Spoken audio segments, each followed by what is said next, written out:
comment faire pour garder ce que Dieu te donne. Dieu t'a déjà donné quelque chose? Beaucoup de choses. Comment tu fais pour les garder? Dans sa présence. On va le développer maintenant. Ok. Générique.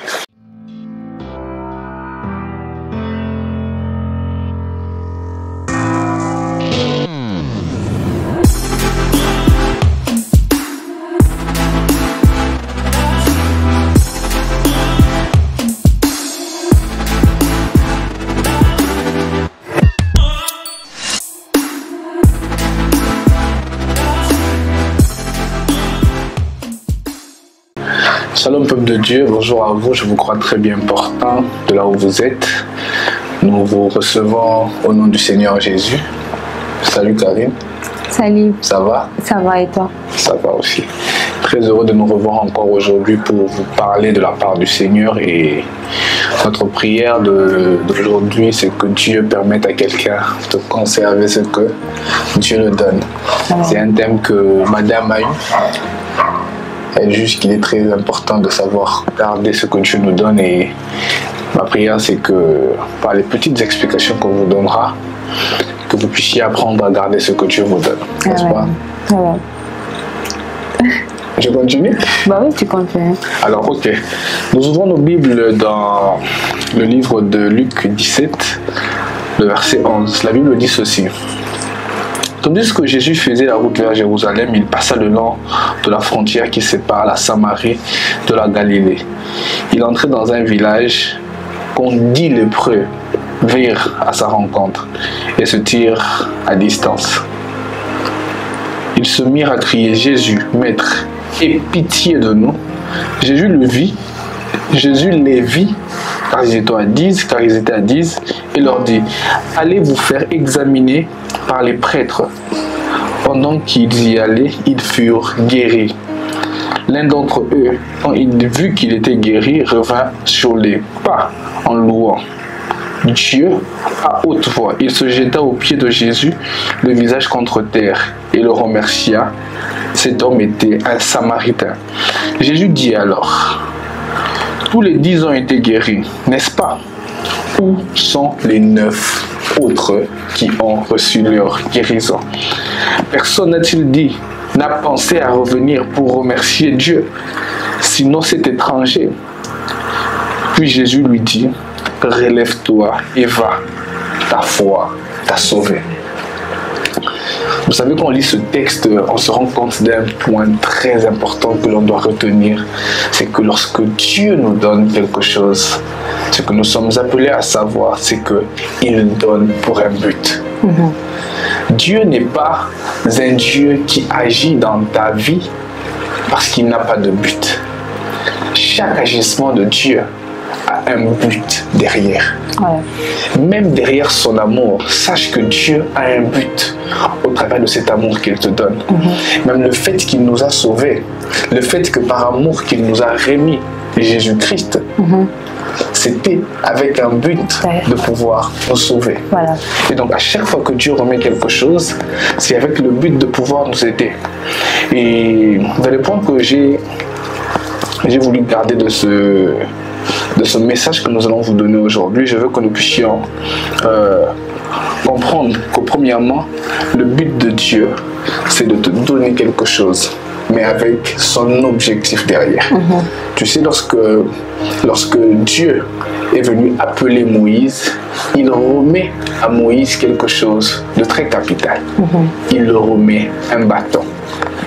Plusieurs peuvent penser que ce n'était qu'un bâton, mais attention, c'était un bâton qui avait un but. C'est au travers de ce bâton qu'il allait affronter les magiciens. C'est au travers de ce bâton qu'il allait accomplir des miracles. C'est au travers de ce bâton qu'il allait accomplir de prodiges. Et donc là, on retrouve encore ce Dieu qui donne avec un but. Et maintenant, c'est à l'homme, après avoir reçu ce que ce Dieu nous donne, de suivre le but du maître. Il faut avoir la sensibilité, il faut avoir l'agilité d'aller dans le chemin qui était visé par celui qui nous a donné. Ne te dis jamais que Dieu te donne seulement pour ta vie, non. Dis-toi que Dieu donne toujours avec son but derrière. J'aime ce que mon père me dit, il nous le dit d'ailleurs très souvent. Si Dieu même l'a béni, c'est avec le but à son tour de bénir d'autres personnes. Voilà. Je ne sais pas si tu as aussi quelque chose à dire par rapport à ce point avant qu'on puisse développer. Je sens que je prends déjà beaucoup d'espace. Si, il y a quelque chose à développer par rapport à ce que tu viens de dire et par rapport à ce que tu venais de lire. Moi, ce qui m'intrigue le plus et ce qui m'éveille le plus, c'est de voir que ces personnes ont crié vers Jésus pour recevoir quelque chose. Et ils ont reçu la chose, mais c'est la chose qui suit après, l'attitude qui suit après qui intéresse le plus Jésus dans cette histoire. Puisqu'on a vu, ils étaient à 10, ils ont demandé quelque chose à Jésus, ils ont dit sauve-nous, puisqu'ils savaient qu'ils étaient déjà dans un état critique et ils savaient que Jésus avait la possibilité, il avait la capacité de les guérir, puisqu'ils ont entendu les histoires, ils ont entendu ce que Jésus avait déjà fait et ils savaient que Jésus pouvait faire quelque chose. Ils ont crié à l'aide vers Jésus et Jésus les a envoyés, voilà, comme on a remarqué ça dans la lecture de cette parole. Jésus il les a envoyés vers le sacrificateur. Mais ce qui intéressait le plus Jésus, c'est ce qui m'intrigue dans cette histoire. Je sens que Jésus attendait que ces personnes reviennent, malgré leur bien qu'ils ont été guéris, bien qu'ils ont reçu leur miracle. Jésus attendait la suite. Il attendait la suite de ce qu'ils auraient pu recevoir en fait dans cette ordonnance qu'il les avait donnée. Moi, je vais considérer ça comme une ordonnance puisque lorsque Jésus les ordonne d'aller vers le sacrificateur, ils savaient déjà qu'ils avaient reçu la guérison. Jésus était conscient de ça. D'ailleurs, je te coupe, moi ce que j'aime le plus, d'après ce que je lis, à moi que ma version soit un peu compliquée, ils ont reçu la guérison avant même d'arriver auprès des sacrificateurs. Donc c'est dans l'ordonnance que Jésus-Christ avait donnée que se trouvait la guérison. Voilà. Et ce qui, comme je disais, par rapport à ce que vous venez de dire, ce qui tique le plus, c'est l'attente de Jésus derrière cela. Puisqu'on va voir que Jésus va demander à celui qui est revenu, mais où sont les 10 autres? Parce que moi, j'ai ordonné cette guérison sur 10 personnes, mais où sont les 10 autres? C'est alors que je vais même rejoindre ce que tu viens de dire, que tout ce que Dieu fait, tout ce que Dieu établit dans notre vie, c'est pour un objectif qui est bien précis.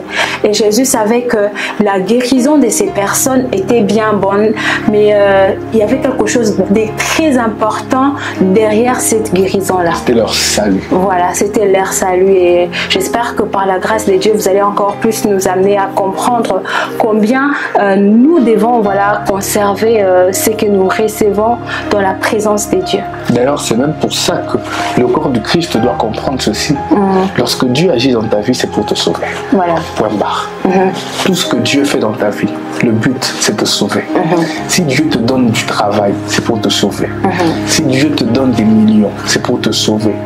Si Dieu te guérit d'une maladie, c'est pour te sauver. Voilà. Parce que peut-être qu'il est conscient que sans l'intervention de sa main, tu craqueras. Voilà. Sans l'intervention de sa main, tu tomberas. Du coup, il s'oblige d'agir afin qu'au travers de cela, que tu tiennes bon. Voilà. La Bible dit que tu ne pourras pas être tenté au-delà de tes forces. Cela voulait simplement dire aussi que Dieu ne permettra pas qu'une circonstance qui peut te faire faillir te fasse faillir. Voilà. Donc, il se rassure que toutes les circonstances que tu rencontres, que tu puisses surmonter cela. Et c'est pour ça que si Dieu te donne la guérison, c'est parce qu'il est conscient que ta maladie peut te faire faillir. Voilà. Si Dieu te donne un travail, c'est parce qu'il sait que le chômage peut te faire faillir. Mais le but derrière ça, c'est que tu ne faillisses pas pour garder ton salut. Voilà. Voilà. Tu vois? Alors, peuple de Dieu, retenez ceci. Il vous est important d'être conscient que tout ce que Dieu fait dans vos vies, c'est pour vous sauver. Voilà. Ça ne servira à rien à Dieu de te donner quelque chose s'il ne te sauve pas. Et donc, si des fois tu es victime du surnaturel de Dieu, si des fois tu es victime de la puissance de Dieu, comprends aujourd'hui qu'il le fait parce qu'il veut te sauver. Voilà. Et donc, n'accepte jamais d'être de ceux qui, aujourd'hui, acceptent de vivre à la main de Dieu chaque jour, mais qui ne sont pas sauvés. Effectivement. Aujourd'hui, il y a même des prostituées de nom, de job, de tous les jours, mais qui sont heureux de voir Dieu agir dans leur vie. Voilà. Mais ce qu'ils ne comprennent pas, c'est que Dieu, il agit, oui, mais avec le but de te sauver. Tant qu'il te donne, tu ne te laisses pas sauver par lui, tu ne fais qu'empirer ton cas. Voilà. Tu vois? Et c'est ce qui nous emmène à la deuxième étape sur comment savoir garder ce que Dieu nous donne. Donc la première étape, c'est pourquoi Dieu te donne. Comprendre le pourquoi. Et le deuxième point, c'est se souvenir de l'atmosphère où Dieu t'a donné ce que tu as demandé. Voilà. Que peux-tu dire sur ça? Ben, déjà, puisqu'on en parle, je vais parler à une personne dans cet angle-là. Nous sommes nombreux très souvent dans la présence de Dieu, surtout dans la prière, à demander beaucoup de choses, dans la présence de Dieu. Et peut-être je vais dire, j'ai fait partie de ces personnes qui, lorsqu'ils sont dans la présence de Dieu, on est tellement ouvert devant Dieu et on demande tout puisqu'on connaît que Dieu, il est capable de le faire. Et peut-être que toi aussi tu es là, tu as demandé beaucoup de choses à Dieu, mais une fois que tu sors de la prière, tu oublies tout. Une fois que tu sors de ces moments où tu parlais à Dieu et tu as senti cette présence qui t'a vraiment rassuré que Dieu était là, Dieu t'a exaucé, tu oublies tout. Et moi, j'espère que c'est là où vient le piège. Vous savez, c'est très important, tu me l'as toujours dit depuis que je t'ai connue, parce qu'il faut avouer que je t'ai connue, on s'est plus connus dans une belle atmosphère, n'est-ce pas? On s'est connus dans cette atmosphère où on échangeait plus sur la parole du Seigneur. Et tu me disais toujours une chose, que tu ne priais pas, tu n'avais pas le temps de prière, mais tu avais comme habitude de demeurer dans la présence de Dieu. Et c'était un peu bizarre d'attendre ça. Vous savez, une personne qui demeure dans la présence de Dieu, même lorsqu'il est au travail, il est en train de prier. Même lorsqu'il est en train de marcher, il est en train de prier. Et c'est ça l'attitude que tout enfant de Dieu doit avoir. Lorsque vous êtes dans la présence de Dieu, vous priez, vous parlez à Dieu. Oui, il vous rassure, qu'il vous bénit. Mais lorsque vous quittez dans sa présence, il est important de préserver vraiment cette assurance-là, au fait. Surtout l'atmosphère, parce que ce que Dieu donne dans la prière se maintient dans la prière. Voilà, se maintient dans la prière. Et il y a beaucoup de gens qui vont vraiment se rappeler de ces moments et se dire, mais je me rappelle ces moments où quand j'ai prié le Seigneur, j'étais réellement rassurée qu'il était en train de faire de grandes choses en moi. Mais dès que je suis sortie, j'ai oublié. C'est ça aussi le problème, puisque beaucoup de gens oublient que lorsqu'ils étaient dans la présence de Dieu, ils ont senti vraiment le Seigneur en train de faire, d'orchestrer les choses, de former le puzzle au fait de leur vie. Et c'est lorsque nous sortons, je ne dis pas sortir de sa présence, mais de faire sortir cette conviction de sa présence dans nos vies. Je vais m'expliquer, c'est justement dire que c'est lorsque tu sors, lorsque tu n'es plus convaincu que le Dieu qui t'a béni dans cette atmosphère-là, il te demande de rester dans cette atmosphère afin de bénéficier, voilà, afin d'entendre, parce que la parole de Dieu dit, même si la prophétie tarde, attends-la. Et lorsqu'on l'attend, c'est dans la présence de Dieu. Donc, ça ramène toujours à comprendre que ce n'est que dans la présence de Dieu. Il faut demeurer. Demeurer dans la présence de Dieu. C'est pour ça que l'une des choses qui a malheureusement amené Saoul à perdre sa royauté, c'est qu'il avait oublié que le Dieu qui lui avait remis cette royauté avait besoin qu'il demeure son Dieu. Voilà. Si après avoir reçu la royauté, tu as l'impression que tu peux continuer à être roi sans Dieu, sache qu'il te régnera. Voilà. Et tu perdras ce poste, un David viendra le prendre. Si Dieu te remet un truc, parce que si Dieu te remet une chose, voilà, sois conscient de cela. Et fais en sorte à ce que cette chose puisse demeurer dans ta vie pour Dieu. Si tu oublies simplement cela, Saoul, David viendra te remplacer. Voilà. David viendra te remplacer. Parce que Dieu ne peut pas te donner, puisque tu l'as cherché, afin qu'après que tu puisses l'oublier tout en pensant garder ce qu'il t'avait donné. Tu perdras cela. Voilà. Même le don que l'on reçoit du Saint-Esprit, si il ne partait pas le jour J, si il ne partait pas demain, si il ne partait pas l'année suivante, sache qu'un jour, tu perdras cela. Voilà. Tu perdras cela. Voilà. Car il est très important de savoir que ce que l'on reçoit de la présence de Dieu doit se garder dans la présence de Dieu. Voilà. Et ça nous amène à la troisième étape. Après savoir pourquoi Dieu donnait, savoir se souvenir de l'atmosphère dans laquelle Dieu avait donné pour ne pas se dérouter. La dernière étape qui est un peu semblable à la deuxième, qui est de rester au pied de celui qui t'a donné. Voilà. Parce que comme j'étais en train de le dire, tous ont été guéris. Tous ont obtenu cette guérison qu'ils étaient en train de chercher. Mais il y a eu un problème de salut qui se cachait derrière, que seul celui qui a respecté ces étapes a pu obtenir. Le but de Dieu, c'était le salut. Tous furent guéris, mais un seul compris que derrière cette guérison que j'ai reçue de la main de Dieu, c'est qu'il veut que c'est ce que je puisse devenir son enfant. Voilà. Ce qu'il veut, c'est que je puisse demeurer à ses pieds. Car il ne vous sert à rien encore du Christ de recevoir beaucoup des choses de Dieu sans rester dans sa présence. Voilà. Accepter même d'être dans sa présence et de ne rien recevoir de lui. Mais n'acceptez jamais d'être dans la présence de Dieu, de ne pas être dans la présence de Dieu et recevoir que des choses de lui, que des choses de lui. Non, ça c'est le diable qui te donne, ce n'est plus Dieu. Voilà. Parce que Dieu, ce qu'il veut, c'est que lorsque tu reçois un truc de sa part, lorsque tu reçois une chose de sa part, que tu puisses demeurer à ses pieds. C'est ainsi que la deuxième étape même nous explique que seul, selon moi, le lépreux qui est revenu vers Jésus a pu conserver sa guérison. Voilà. Parce que le lépreux était l'homme impur. Le lépreux était l'homme qui péchait. Jésus est celui qui purifie. Jésus vous purifie. Demeurez près de lui. Parce que si vous allez loin de lui, vous redeviendrez impur. Voilà. Voilà, ça c'est vrai, mais ça choque en même temps. Mais c'est bien comme ça. Il faut que celui qui purifie demeure en vous. Voilà. Et donc les lépreux qui étaient considérés comme étant l'impur, qui a reçu sa guérison et qui après est allé loin de Jésus, malheureusement finira par perdre cette pureté qu'il a reçue. Voilà. Mais celui qui était revenu vers Jésus est celui qui va conserver sa pureté. Et là, ça me fait penser à l'histoire de l'enfant prodigue. Voilà. Il a reçu et après tout est parti.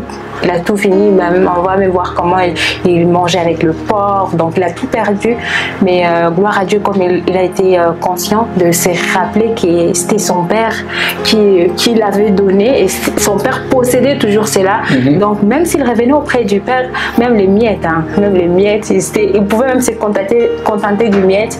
Mais gloire à Dieu, puisqu'il est notre père et à chaque fois, on peut même le dire à ces personnes qui maintenant peut-être ils vont se retrouver dans cet état là où ils ont perdu tout ce qu'ils ont à cause de ce qu'ils ont reçu dans la présence de Dieu. Ils ont perdu la présence de Dieu dans leur vie à cause des...